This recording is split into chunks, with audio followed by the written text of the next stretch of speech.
Now, I had a question for you, Maryellen. I saw in your bio that you have a background in like art and design as well as business. So I was just wondering how you've been able to kind of have something like creativity, which you love, and incorporate that into your profession.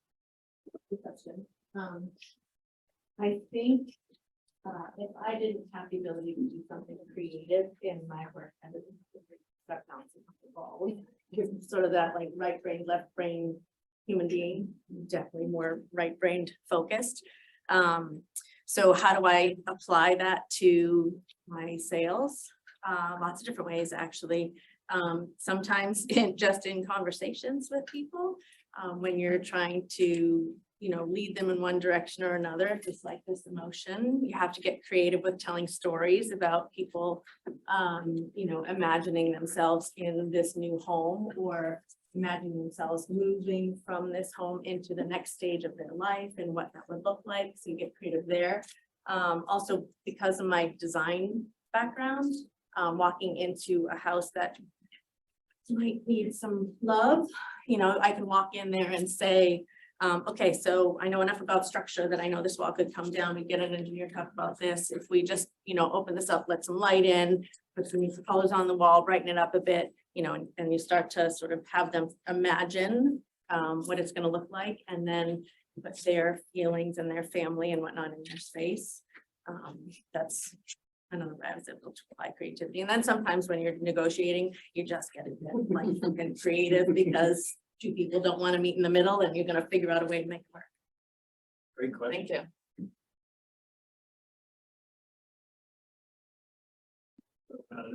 So we've talked about like common cliches that can kind of help smooth out a social situation, and know that you've brought up the let me pick your brain kind of line. I was wondering if you guys have any of your own cliches or things that you use in almost every sales conversation that just kind of help move things along and that you found are really kind of fluid and that work for you. Yeah, I mean, I don't know if I call it a cliche, but one of the things, and I've said this a lot in this class, is I always, in my first interaction with a prospect, I always acknowledge and show sensitivity to their existing circumstances. For me, I work in a consultative sale, but every person that I'm talking to already works with a firm like mine. So someone has to be fired in order for me to be hired. So one of the things I always make it a point really on in the conversation is to acknowledge sensitivity to that relationship. Because I think at the end of the day, that's what they're going to be buying eventually. If it's with me, I want to make sure I'm sensitive to their current situation because I don't know the reasons behind why that firm is there in the first place. So I don't know if it's a cliche, but that's one of the things that's front and center for me every time I'm talking to prospects. Gotcha. I have two. One of them I actually wear on my wrist, and it's a bracelet that says everything happens for a reason. And sometimes if you're in a buying, like say you're working with a buyer and in this crazy market and they put 10 offers on 10 different houses and fall in love with 10 different houses and we keep losing them, to keep them motivated and keep them going, I just say you have to believe. And so much of sales, as you guys are learning about, is emotion, and homes are emotional, as you were talking about, right? So there's some people will say that the real estate business is a financial business. It's all about the bottom line. It's bullshit. It's all about how you feel when you walk in a house, right? So I use all the time in life in general, but with clients, everything happens for a reason. If they lose a house, I have people that literally painted it on their wall when they walked in to their front hallway because they had been through so many tragic losses, and then they finally got the right house. It really was the right house. So when you walked in, they had a picture of their family, and right above it, everything happens for a reason. So that I use. And then happy deals. In negotiation, you think of it as sort of like two opposing sides, but it's really not. It's in a real estate, actually pretty much in any sales transaction, both sides have the same goal. You want the transmission or the transaction to come to a close and the product to switch hands, whatever it is, right? So everybody has the same common goal in the end. So sometimes some people are really competitive and they really like to win and they'll just dig their heels in. No, I will not, give them $5,000 because the heater died before the house sold or something, like whatever it is. You gotta talk to them about happy deals so that if you feel like you're giving a little bit and they feel like they're giving a little bit, everybody feels like they're getting a little bit. A happier transaction if people on both sides of this are feeling simply happy, it's gonna make the process go a lot smoother and we're gonna get to the finish line a lot smoother. My question's coming for you, Joe. I saw that you played hockey, I believe, at UNH. So, and I know that you kind of had to work a little bit harder than everyone else. So how did that resilient mindset and just being an athlete in general carry you into the sales world? Yeah, I think for me, I mean, I knew pretty early on that sales was in my DNA. My dad was a sales guy. I'm getting off track, but I want to share that because for me, I knew what I learned in school wasn't going to be what propelled me in my career. Some people get into real estate or there are attorneys, doctors, architects, engineers. For me, it was going to be what I pulled from my sports experience that was going to allow me to be successful in sales. And it's a couple things. It's because I had to work extra hard to get to the Division I level. I always knew that it was going to be a commitment of planning and really being prepared and having a process in place to go out and generate new business. So I think it was a process coupled with the fact that I had to work together with other people to accomplish a certain goal. On the team, obviously, I played a certain role and others played a certain role. So for me, the firm I'm at now, I have to rely on other people to play a role in my relationships. So when I bring in a new piece of business, I got to rely on them to execute that. So it's about being empathetic to the type of people they are, to being, to working with them to accomplish a common goal. So I think those two things were the things that I feel came out of sports that allowed me to be successful in sales. Thank you. I'll go. I noticed that you've been speaking here for 2 years about now. And I just want to know, like, how did you and Professor Young meet, and what steps took place that he got you here to speak for us for like 2 years about now? Yeah, it's two things. One, it's relationships. My brother and Zeb know each other through the town that they live in. And Zeb was looking for professionals that have been out there that have had the experience, and he reached out. And it doesn't take too long when you talk to Zeb to feel the passion and excitement he has around selling. And I think she'll share this. It can be a really lonely world still. So when you find people that have like the energy and passion for something that you do for a living, like I think it took me, when he asked me, it didn't take me less than a second to be like, I'm in. And I didn't even know what it looked like, how much of a commitment it was. And I've always, because sales is so hard, I've always been mindful of, and this is what intrigued me about this class, is that you guys don't realize how much of a head start you're getting. If any of you get into sales, like being able to be in the simulator and listening to Zeb and learning from Zeb and learning from all the people that come in here, I think she'll share this with you.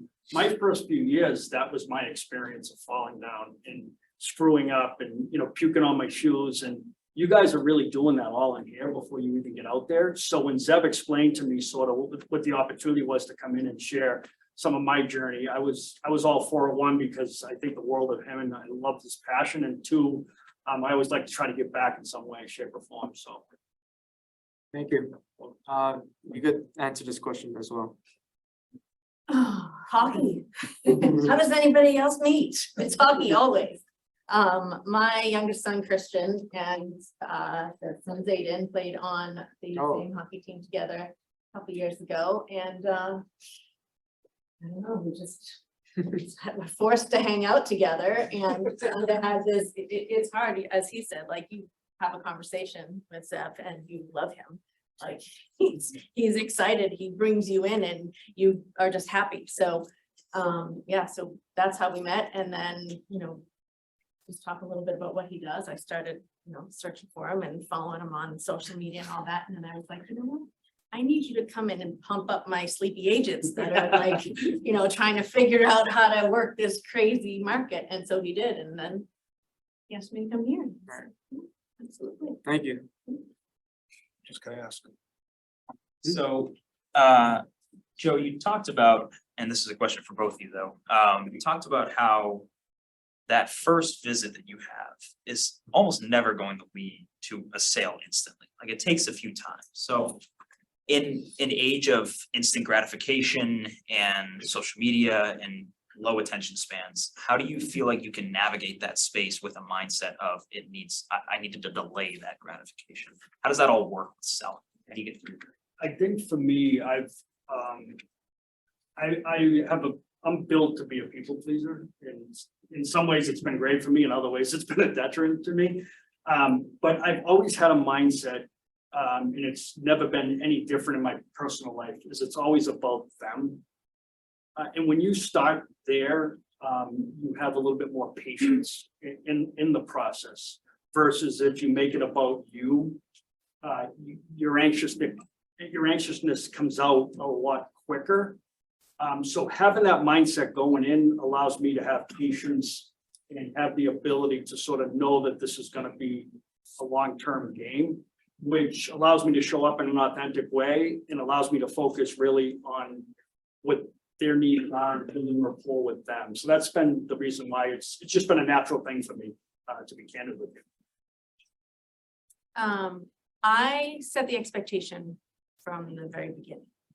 And I'll usually lead with some sort of silliness, and try to keep it light, keep it funny, so that everybody's sort of calms down and they don't feel like I'm just there to sell them, right? So just bring everybody to sort of a human level, and talk about sort of, this is our, depending on who the client is. And I don't sell houses anymore. Now I manage the company, but I still sell because I'm trying to sell myself and my company and trying to bring agents in, and recruiting is a big piece of what I do. So I will often joke that it's the first date. I'm not going to ask you to marry me on the first date type of a thing. So lay it out there that, like, just relax. I know you need something that I know how to do. And I'm going to show you how I'm going to do it, and I'm going to do it well, better than anybody else. But I'm not going to shove it down your throat. And my goal is to make you feel comfortable, because like you said, it's about them. So I'm going to ask a lot of questions, and I'm going to listen. I'm going to try not to talk too much. And I'm just going to make sure that they feel very, very comfortable, so that by the end, there is also the trick of, if you do really want to get that contract, because it's a tight competition and you want to get that signed before you walk out the door. You don't always have to go that way, but there is a way to have them ask the questions, then you slowly answer those questions. And then every time you answer the question, you get a soft yes from them, right? Does this make sense? Yes. Okay, so if I was to, mark your house this way, does this make sense? Yes. So they're getting used to saying the word yes, so that at the end, when you're walking out the door, and so you want to sign this contract, it's kind of thing. But it's all about comfort. I think too, like, for me, that all resonated with me. When going into a situation, if you know that, so my whole goal in that first meeting is to sell them to want to spend more time with me, right? So if you know that going in and that's your objective, you'll be less forced to try to like press the issue and try to convert them in a quicker manner. But you run that balance, because there's a lot of people that are in sales that are up against sales goals and numbers and quotas. But you just got to be careful that you don't get swayed into that direction, because that'll cause you to just show up in an unauthentic way. Thanks, Louis. I think a major like stereotype in sales, I guess, like in like the general, is kind of the hot and cold streaks of whether you're selling products and stuff's just not going your way. So I was kind of wondering how you guys break through that mentality and almost ride the highs and the lows, and like what kind of strategies you use if you go through that. Yeah, I mean, I think we're all salespeople are competitive, right? So we always judge ourselves on wins and losses. I think for me, it's a great question, but I'm trying to phrase it in a way that that answers it. But I don't know, maybe you can. So It's, a couple of different directions I could go with it. Oh. One is there is gonna be highs and lows and you know, depending on what type of a product you're selling, real estate, there's seasons, right? But there is a quote that I heard early on and someone told me prospect while you're busy or you won't be. So constantly prospect. You all already have something called your SOI. You probably know that, your sphere of influence. In your phones, you probably have thousands of contacts. Those are your sphere, right? So you need to, even if you've got like the biggest deal of your whole life you're ever going to sign, you cannot put all your eggs in one basket. You have to constantly be tapping your sphere. You have to do, and through various points of contact. I'm all about now going back to old school because everybody is technology cuckoo bananas right now. So like make the phone calls, pick up the phone, call your people, send them a personal text, send them a note, do email, yes, do social media. They say it takes 15 touches for the human brain to connect two things. So I tell this when I'm teaching my agents how to like get the business and how people come to them, like get your name in their face as much as you can, so that when they think real estate, they think of you, right? So it's being consistent through those highs and lows that avoid you having to ride the highs and lows of the industry, right? So if you are constantly keeping in touch with all of your people, being personal, keeping that relationship, that emotional connection strong. And if you're just getting started, just do that with your friends and your family, because at some point, somebody's gonna need something probably in whatever you're gonna sell. They'll think of you to do that. And then if it is down, it's part of the business. You just gotta be, you can't throw in the towel and have a fit. You just gotta be like, okay, sales are down. I gotta recreate, I gotta get creative, right? How do I get creative? What do I do? Let me shake it up. Let me do something different. Let me get excited. Let me try something new. Let me network. Let me call out some competitor and say, hey, what are you doing? Because this sucks right now. Like, what are you like scratching your head? And just, you know, get that energy going. Yeah, and I'll add to that because that was great. For me too, it's like you can only control so much of the journey. Like, you know, there's gonna be situations where decisions are made that are completely out of your control. So I spend a bunch of time when I'm dealing with the highs and lows on really, like when I'm debriefing in my sales process, I'm really making sure that have I checked off the box of doing everything that I could possibly do to educate them, to control as much as I can in the decision. And if it didn't go my way, I was able to check off those boxes. It allows me, like Zeb said, you don't win them all. So it allows you to get through those times when things don't go your way. I have a question for you. So being in the real estate industry, we talk a lot about in this class about selling yourself, because it's sales, you have to sell yourself. Do you differentiate selling yourself from like potential buyers to sellers, and then now that you switched roles and now we're running a team of agents, is there a difference of how you sell yourself between those two, between the buyers, sellers, and your agents? Good question. Probably not. I'm selling a different thing, but my biggest selling point is me. Like for both aspects, like if I'm helping somebody sell a house or buy a house, I'm the tool that they're buying. I'm the one who's going to negotiate and do all that pieces. And if I'm trying to get an agent to come in, I am their manager. I'm going to be their coach. I'm going to help them build and grow their business. So it's me. And so in both of those things, I had to, and I fumbled a lot in the beginning, and I hated the idea of being like, I was an artist.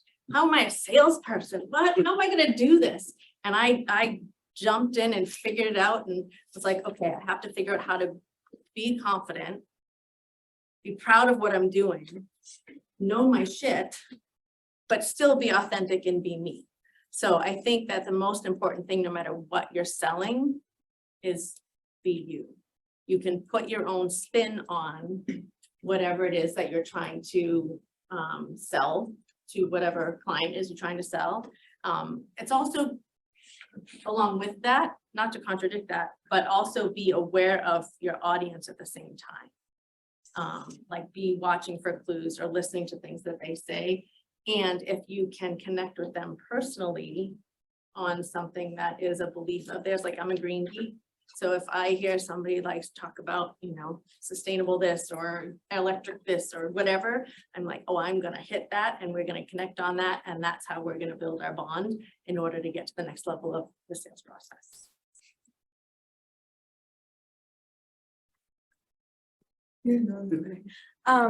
What qualities would you both say that you have that differentiate you from the sales rep of your direct competitor? And how do you continue to try to grow those qualities as a rep? Yeah, mine are 4 things. It's my core values. It's self-awareness, it's authenticity, it's being vulnerable. Like I think vulnerability is something that gets lost in the shuffle, and it's being empathetic to the buyer. So I feel like if I lead with those 4 things at all stages of the process, my ability to gain traction, gain rapport, build the relationship and potentially get them as a client will play out a lot. That's how I feel. Very good question. How do I differentiate myself from my competitor? Yeah, the qualities, yeah. Quality. So one, I would know your competition, know what their product is, know what they offer. And then know where your weaknesses and your strengths are over it. Find out what the pain points are for your potential client and how to encourage them to see the benefits of yours that hit their pain points.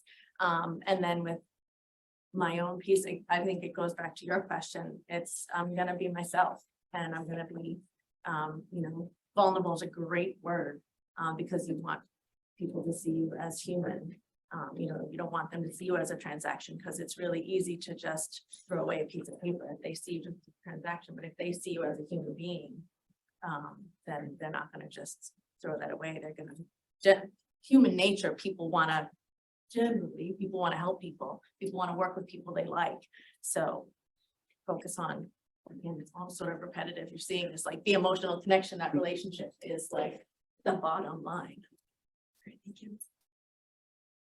You kind of touched on this a little bit, but going back to like the whole prospecting thing, how do you guys personally like prospect and like as your career goes on, how do you continue to find more and more prospects? My tool has been LinkedIn. And the reason it's been LinkedIn is my buyer is primarily senior level HR professionals in companies, and 98% of HR professionals are on LinkedIn for recruiting purposes and for other reasons. So I've spent a lot of time and energy. At the beginning, it was a lot of cold marketing, but I was leveraging LinkedIn to find the people that I wanted to be in front of. And it's now morphed into continuing to leverage LinkedIn, but in a different way, where I'm going into all of my clients, my centers of influence, my personal network, and I'm identifying prospective buyers from the connections they have on LinkedIn. So I'm finding that information and I'm controlling the referral process by finding the people, asking them if they would refer me, and then making it really easy for them. So 80% of my book of business that I've built in 15 years is through LinkedIn. So I think you prospect differently depending on what stage of business you're in. If you're brand new to the business, you wake up and you prospect. Everywhere you go in a coffee shop, you're gonna have like a logo of whatever it is that you're selling. You go to a party and you're gonna somehow roll into that conversation. I'm gonna just use real estate because that's the example. I was talking about houses, right? So when I sit down my new agents and I talk about like, okay, how are we gonna build this business? I do a couple of things. One, I find out their why. Give them the questions, 31 questions. I have to fill it out.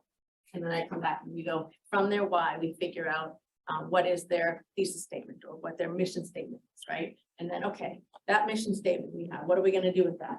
Let me see your phone.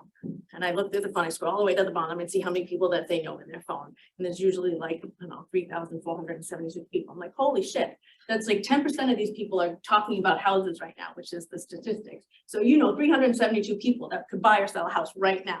And they're like, what, really? So if you think about it that way, that you're just taking something that you already have, like people you already know, and you're gonna just work that. Being a visual creative person, I sort of say, okay, we're gonna take everybody you know, we're gonna put all their names right here.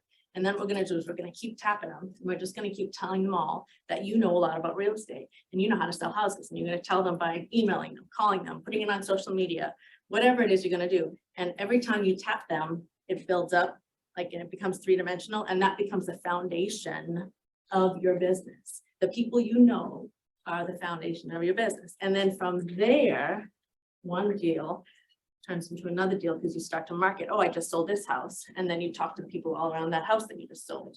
Probably similar, like you just closed this deal with whatever company. Yeah, You talk to all of their competitors or all the people that are around them and you build on that. So then eventually, you guys probably being in Waltham have seen the Hans Brings billboards or the Dave DeGuerro billboards. They don't have to prospect cold anymore. They are just constantly, Hans Brings has file cabinets of note cards, like little index cards of every single human being he has ever met with in real estate. He has sold thousands of homes and he has note cards about little personal notes about everybody he's ever met. So he doesn't prospect to strangers, he mails out all that stuff, but every year, right before the holidays, he takes out all of his postcards, all of his note cards, and he calls every single client and says, hey, remember when Susie was gonna, move into that bedroom and you painted it pink and she really wanted it blue or whatever, like little personal note he has. Like, so when you get to that level, when you're already super successful, you're just connecting all the dots of the people that you built that foundation from the beginning. It's a numbers game, always though. Whether you're new or you're 20 years in, Yeah. it's still a numbers game. Thank you.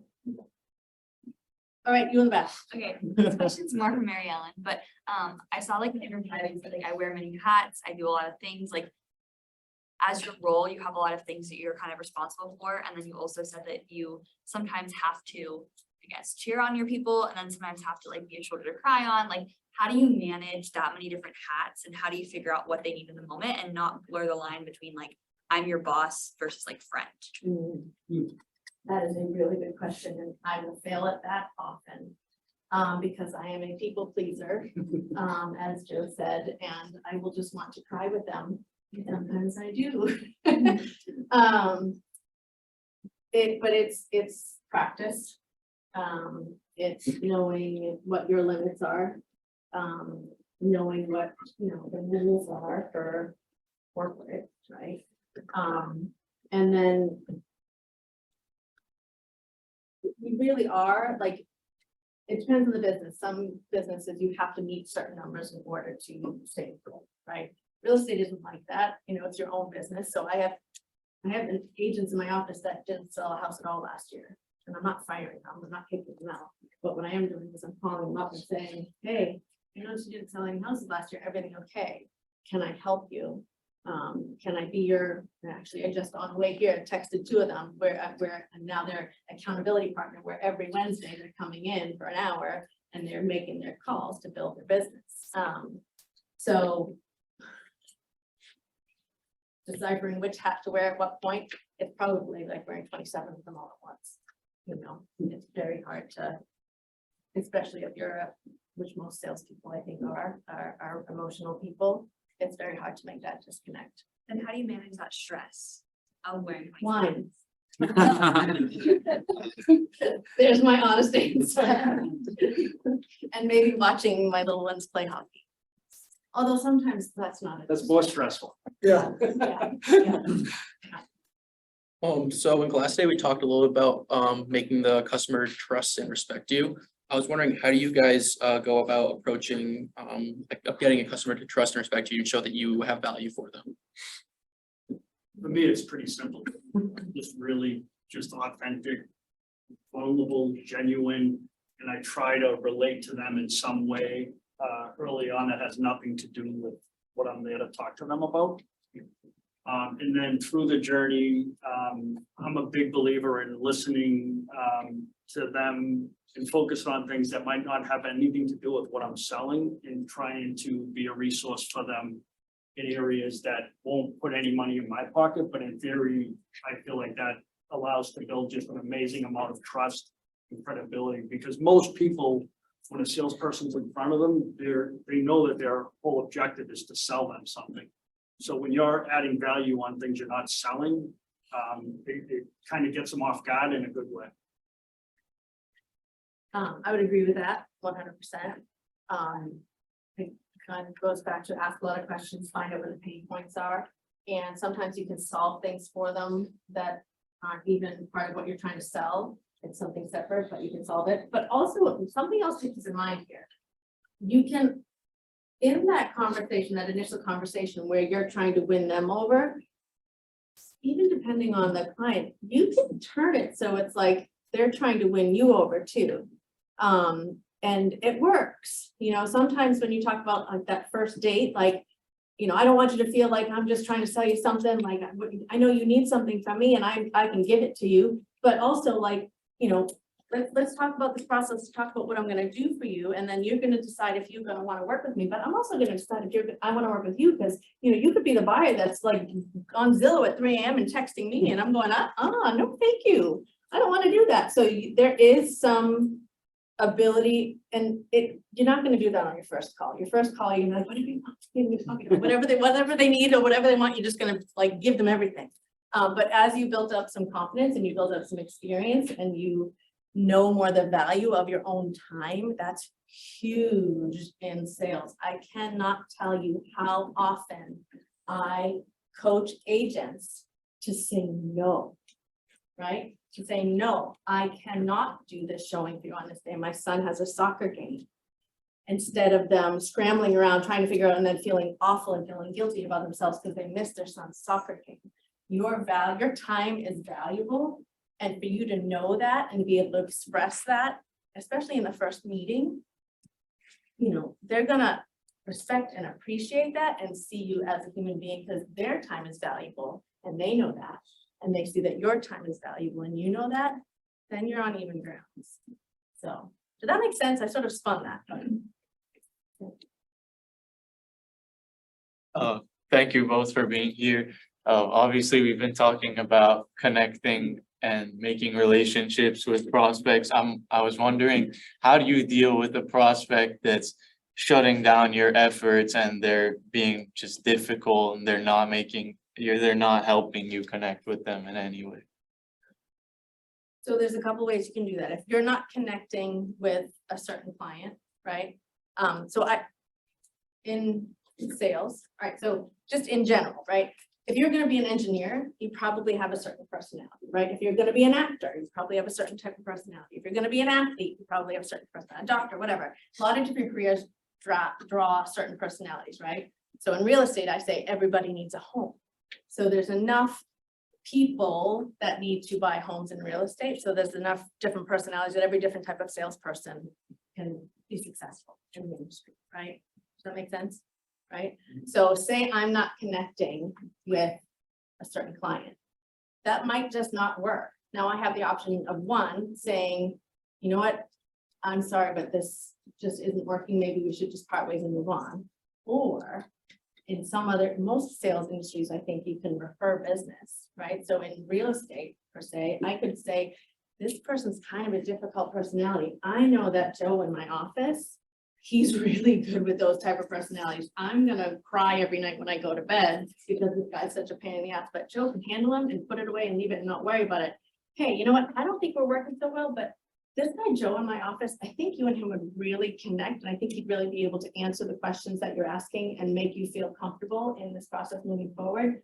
Can I connect you with him? And then I call up Joe and say, hey, I got a client for you, real pain in the ass, but I know you can deal with them. Can I get a 25% referral fee? I'm gonna make a little bit of money. He's gonna make more money because he didn't have that deal to begin with, right? So partnering with other people in your business is a good way to deal with handing off the pain in the asses to other people.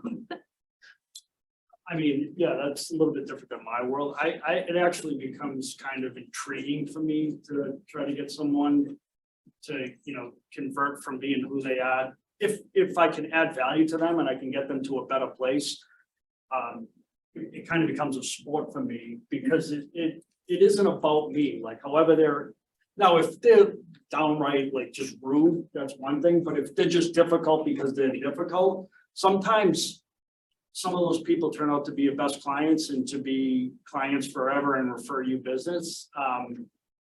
Sometimes that's a front, and for me, I don't get triggered by having someone get me off track. It's just, for me, it's never really bothered me unless it's been, I've never had a situation where someone's been like downright rude. But her situations, her dynamics of selling with the real estate's a little bit different. For me, like I don't have those opportunities to refer, so we might, probably a little bit different just because of the dynamics of sales process. So we were talking about time, and I wanted to know how your personal experience and relationship has been with patients. As you were saying before, you cannot ask someone to marry you on the first date, so you need a lot of dates, you need a lot of calls, you need to be constant, you need a lot of time until that person is a stranger, until he's a customer and a real client. So how do you do that? Because you can be for months like having these dates with this person. So how do you deal with these patients? Because you need to close the deal, but it can take a lot of time. So how's that relationship? I think, so I mean, our industry, there's usually a goal, like if it's a house, somebody wants to sell a house, we'll say, there's usually a time frame, and you can align it with, you can set that expectation from the beginning, because you may not be ready to sign on the dotted line right now, but I'm gonna tell you about, what I'm gonna do, how I'm going to take care of you, and what's gonna happen to build that relationship and whatnot. But there's a goal at the end there's a time frame that it needs to be done in. So if you keep a check on the calendar, per se, to keep them in mind of the time of when the goal is needing to be achieved, that can speed the process along a little bit. And also sometimes it just gets to the point where you just be like, are we gonna move this forward or not? Again, respecting your own time. Yeah, I think for me the best way to alleviate that is to cast a really wide net, right, when you're prospecting, right? Because deals are gonna take time, so the more deals you have, like in sort of certain stages, the better chance you're gonna have versus like if you keep it in a small sampling, knowing that it's a long sales process. So that's why I always say activity along the way, whether you're a year in or 20 years in, it's still critical, because there's so many dynamics that happen in sales that you always want it on your time, but it never happens on your time. So that's the only thing that's been helpful for me. And when you care and you're passionate about what you're selling, you have no problem casting a wide net. So I've never had a problem reaching out. I've never had a problem asking for referrals because I believe in what's behind me. It's allowed me to always have that buffer along the way. Yeah, my question is to both of you, and it consists of two parts. So first of all, Joe, you mentioned that a no from a prospective customer often means not now. And so my question is, first of all, how do you effectively figure out when? And Still trying to figure that out. yeah, and then how do you, because like when if you figure that out for one customer, for another, it creates a huge database of different customers and those whens. And so how would you effectively keep track of all those customers and find the right moments to reach out to them? Yeah. I think there's no science behind that, unfortunately. I think the thing that I've always stuck to is controlling what I can control in the activity that I have with the buyer or a prospect. So if I stick true to that and follow all those stages, like whether it happens tomorrow or 5 years from now is out of my control at that point. Yeah. So for me, I've never been able to figure out, okay, what is it gonna take for everyone to make the decision when I wanna make it? Because there's so many variables in my the selling and what I do. So for me, it's always just been about controlling what you can control, keeping your activity up, and providing them the information and the data they need to make the decision, and not being afraid to ask along the way. I think a lot of salespeople lose sight of like building a relationship, but forgetting every once in a while to see if there's an opportunity. Yeah. Objection handling is a big piece of sales. Mhm. It's one of my favorite presentations to do in the office. And what you need to understand is that if someone gives you an objection, they care enough to give you an objection, right? So they've already got something invested. So they might not be saying no to you. They might just be saying, well, what else do you got, right? And so you need to be able to handle that. And whenever somebody gives you an objection, the most important thing is don't get defensive, right? You need to become that objection written. You need to own it. You need to figure out where it's coming from, help them to understand it, tell them you understand how they feel. There's the 3 F's rule, I don't know if you're familiar with that. And you're gonna feel what they feel. You're gonna justify it. You're gonna let them know that they're not alone. And then you're gonna give them a different point of view to see that objection from a different perspective. So sometimes no is, is no, or not normal, is how all our salespeople, I think, we look at it, but, a lot of times it's really not that, it's just, them trying to get more and build more from you. I have a question for both of you. I guess spun a little different or catered to kind of your careers and how you got started. But Joe, for you, what is your why? I know you said like you kind of always knew you had a future in sales because of your family and things like that. But if that was your why then, has that changed since then? What keeps you going now? Yeah, great question. I've worked with a coach for 5 years, and the 2 things that I've worked on hard with her have been to find what my why is and find what my driving purpose is. And for me, my dad was in sales, and when I was growing up, I witnessed someone that loved what he did for a living. A lot of his clients became his friends. He had complete autonomy of how he lived his life personally and professionally, and he had the means to allow me and my brother and sister to have awesome lives and enjoy a lot of experiences because of sales. That was all really intriguing to me. So that was like the foundation of me getting into sales, was like witnessing that and being part of that. I wanted to be able to recreate that when I got into my professional career. I think the why for me is I have an innate desire and a natural ability to connect with people at a personal level and a professional level. And I have a strong desire to always want to try to get people to a better place than they are today. It doesn't necessarily have to be insurance. It just happens to be the industry that I landed in. But that's my driver, is when I get up every day, I'm looking to build, nurture, maintain relationships. But my driving purpose and my why is to get these professionals that I'm interacting with to a better place than they are today. And I know if I can do that 100% of the time, I know that the financial part of that will come.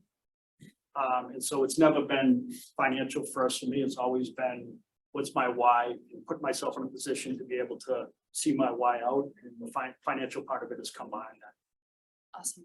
And for you, like coming from a creative, more artistic background and then going into real estate, like Falling what into was, sales. and if you fell, what is now your why? So the why question for me, put aside, like family, money and all that stuff.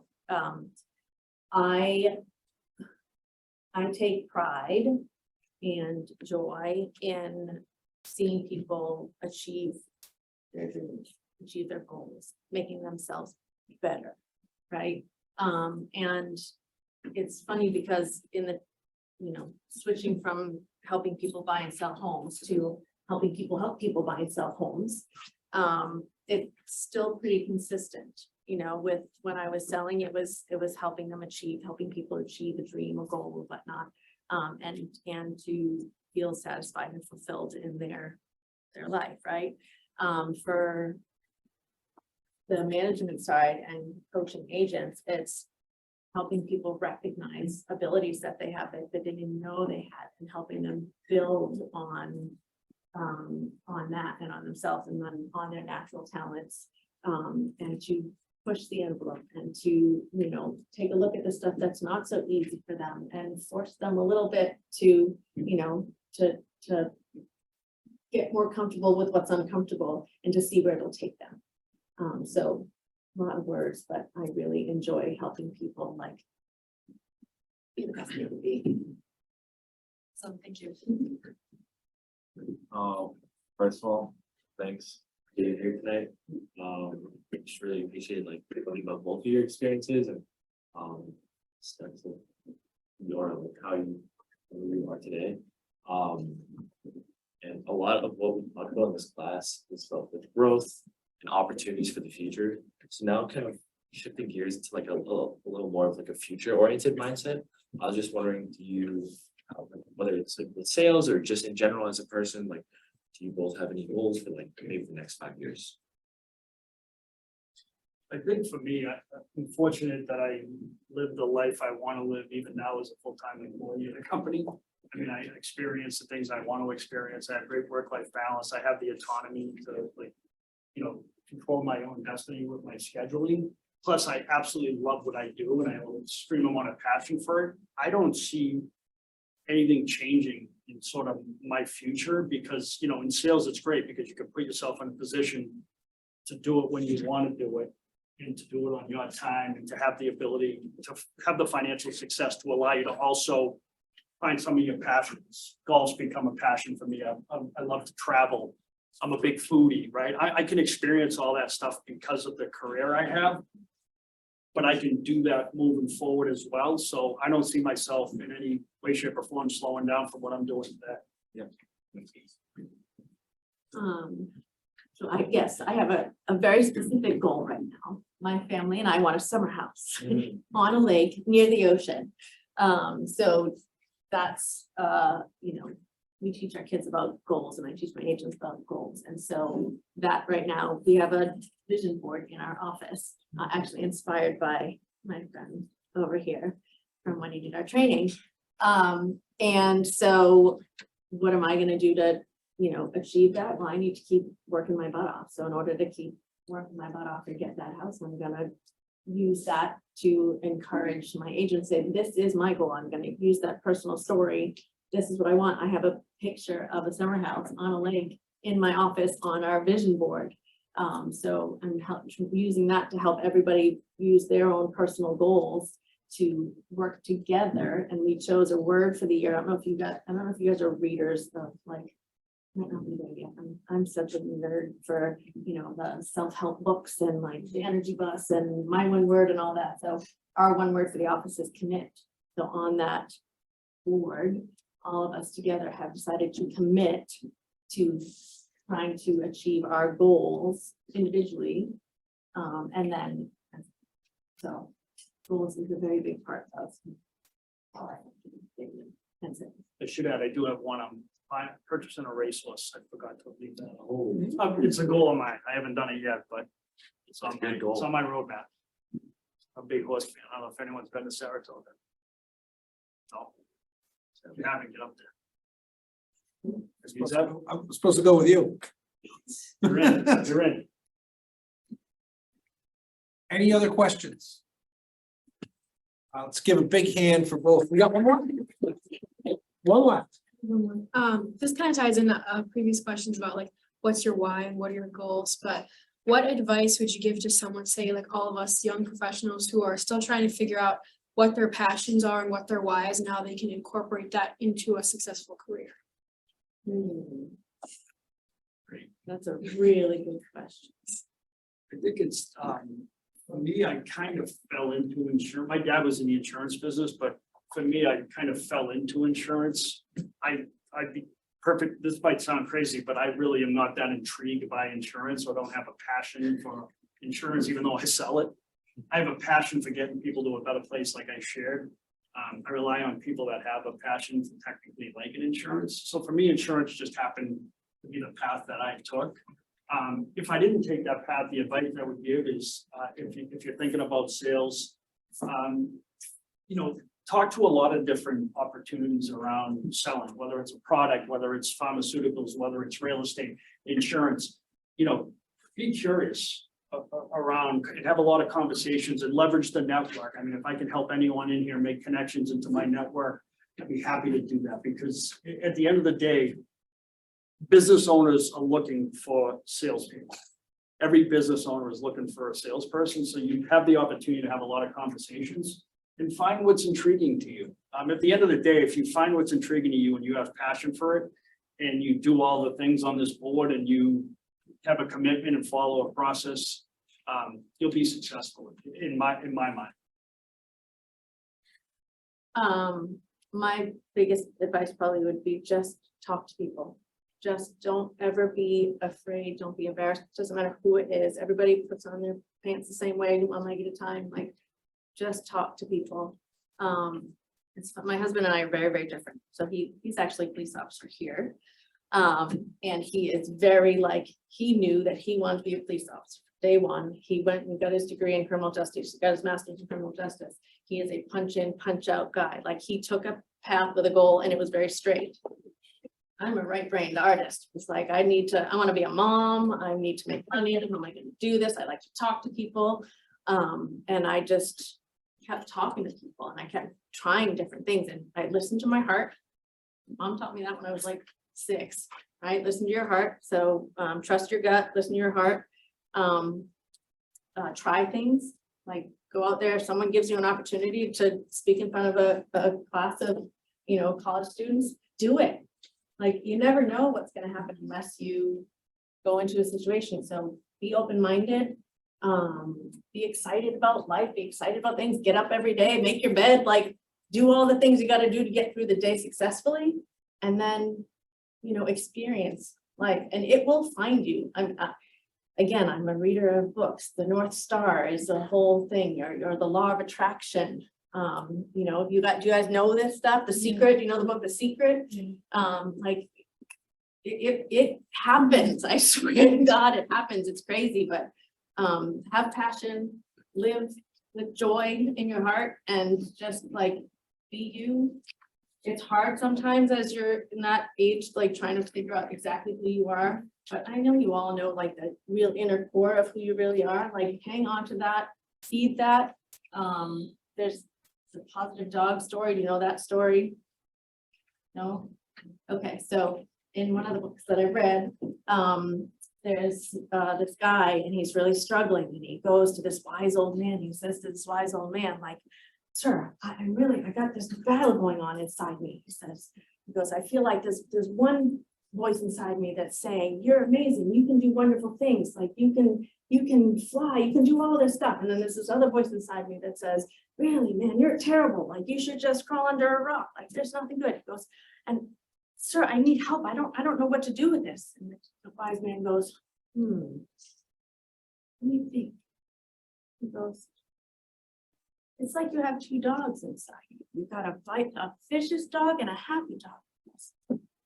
The positive dog, the one that says you can do all these things, just feed that one. Feed the positive dog. So if you've got all this stuff inside you, like things like, because we all do that, we all battle with our inner confidence, like, oh, I can't do this, like, this sucks. And then you think, I can do this. So feed that one. So keep feeding your inner confidence and it will illuminate and people will see that and you'll connect with people like Zev and you'll talk to them and you'll connect and then that happens from there. So I don't want a little off the path on that, but Yeah, a little philosophical, but sure. I mean, speaking of connections, I got connected to Zev with my brother. I came and spoke here in a class 3.5 years ago. And we have a full-time employee at my company from this class. Came in as an intern, firm loved him, and he's gone on and done some great things at my firm and contributed in a lot of different ways, in a lot of helpful ways. And if it wasn't because of me coming to this class, getting a chance to meet him, that would have never happened. So it's possible, and the more people you talk to and the more people you connect with, the chances, it's a numbers game.